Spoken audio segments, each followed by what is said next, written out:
Hi,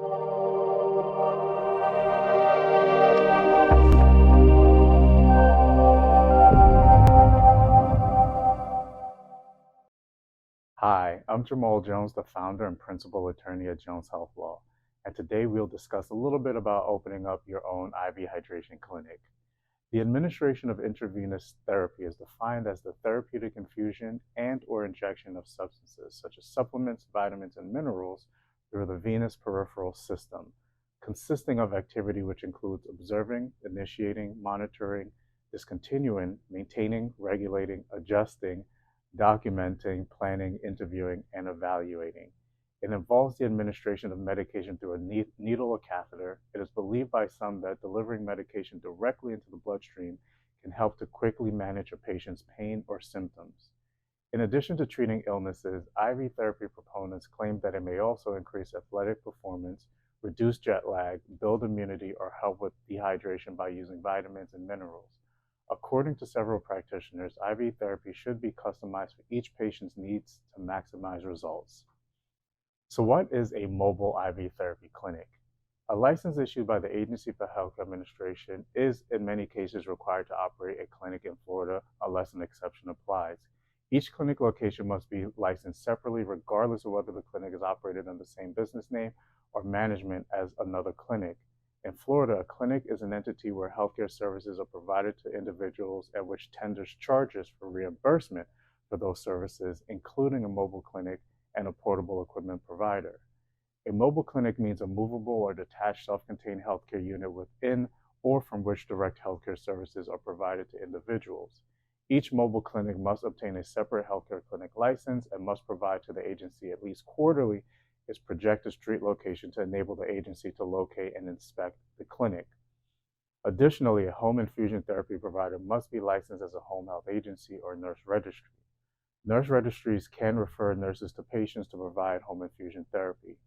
Home infusion therapy provider means an organization that employs, contracts with, or refers a licensed professional who has received advanced training and experience in intravenous infusion therapy and who administers infusion therapy to a patient in the patient's home or place of residence. Home infusion therapy means the administration of intravenous pharmacological or nutritional products to a patient in his or her home. A healthcare professional licensed as an acupuncturist, medical doctor, osteopathic doctor, nurse, midwife, speech pathologist, occupational therapist, physical therapists, and others, whether or not incorporated or exempt from the licensure requirements of Florida Statute 400.464 if they are acting alone within the scope of his or her professional license to provide care to patients in their homes. The application for a healthcare clinic license must include information pertaining to the name, residence, and business address, phone number, social security number, and license number of the medical or clinical director of the licensed medical providers employed or under the contract with the clinic. So who can provide IV therapy? Most Florida licensed medical doctors, osteopathic doctors, dentists, registered nurses, medical assistants, and licensed practical nurses may provide IV therapy to patients if they possess the appropriate certifications and training. Several of these practitioners must complete a required 30-hour IV certification course. Regardless of who you hire to provide IV therapy, they should have several years of experience with administering IVs. First, let's discuss emergency medical technicians and paramedics. Some have called our office to inquire about the appropriateness of hiring an emergency medical technician or EMT or paramedic to administer IV therapy to the clinic's patients. Florida law makes a clear distinction between what types of services an EMT and paramedic may provide. An EMT is defined as a person who is certified by the Department of Health to provide basic life support. A paramedic is defined as someone who is certified by the DOH to provide basic and advanced life support. Paramedics hold a certificate of successful completion in advanced cardiac life support from the American Heart Association or its equivalent, whereas EMTs are only required to hold a current AHA cardiopulmonary resuscitation course card. This distinction between basic and advanced life support is important. Florida law states that advanced life support means assessment or treatment by an appropriately qualified individual to use techniques such as endotracheal intubation, the administration of drugs and intravenous fluids, cardiac monitoring, and cardiac defibrillation. Basic life support means the assessment or treatment by a person qualified to use techniques as described in the EMT Basic National Standard Curriculum or the National EMS Education Standards of the US DOT, which includes the administration of oxygen and other techniques. The DOH has taken action against several IV clinics which were identified as posing a potential health threat to Florida's residents and visitors. DOH investigators have issued several cease and desist notices to paramedics and EMTs for operating outside of the scope of practice for practice in medicine without the proper license. Second, let's discuss medical assistants. Medical assistants involved in the performance of IV therapy must receive training and certification in IV procedures. All IV therapy provided by a medical assistant must be done under the direct supervision of a practitioner who is trained and has experience in the administration, potential side effects, and complications related to IV therapy. If services are provided in an office setting or mobile clinic, the experienced practitioner should always present in the office whenever a medical assistant is providing IV therapy to a patient. If a Florida Board of Medicine case, the board held that medical assistants may lawfully perform IV infusion therapy as long as it's under the direct supervision and responsibility of a Florida licensed physician that is always present in the office whenever a medical assistant is providing the therapy to a patient. Third, we have licensed practical nurses.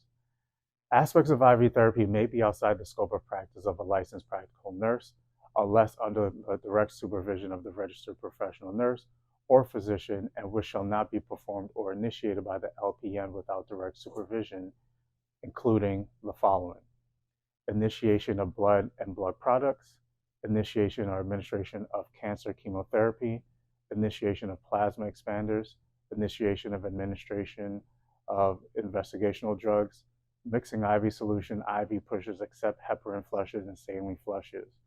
With the exception of those aspects of IV therapy deemed outside the scope of practice of the LPN and subject to the approval of the institution at which the LPN is employed, any LPN who meets the competency and knowledge requirements is authorized to administer intravenous therapy under the direction of a registered professional nurse. Means the registered professional nurse has delegated IV therapy function to a qualified LPN.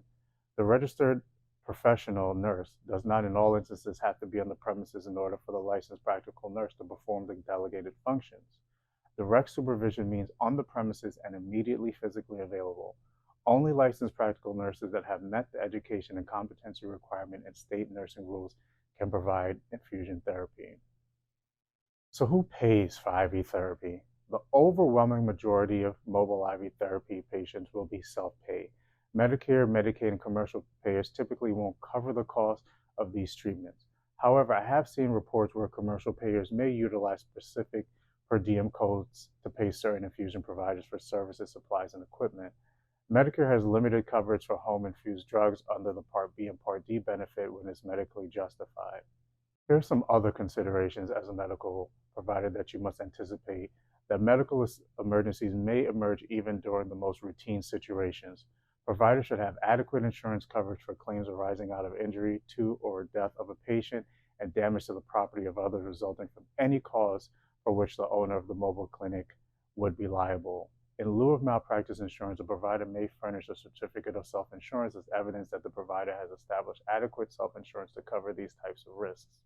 Because IV injection involves direct access into the patient's circulatory system, sterile equipment and sterile technique must be used to avoid the introduction of any pathogens into a patient's bloodstream. The practitioner must inspect vials for signs of contamination, such as particulate matter, cloudiness, or inappropriate color. The practitioner must use a sterile alcohol wipe to cleanse the top of the vial and withdraw the fluid from the vial using a sterile needle and a sterile syringe. Practitioners must follow universal precautions as described by the Occupational Safety and Health Standards, OSHA, to ensure safety and proper administration of infusion drugs. You should consider providing some of the following services: patient assessment, drug interaction monitoring, patient education, patient monitoring, car planning, maintenance of storage, preparation, dispensing, and quality control of all infusion medications and equipment.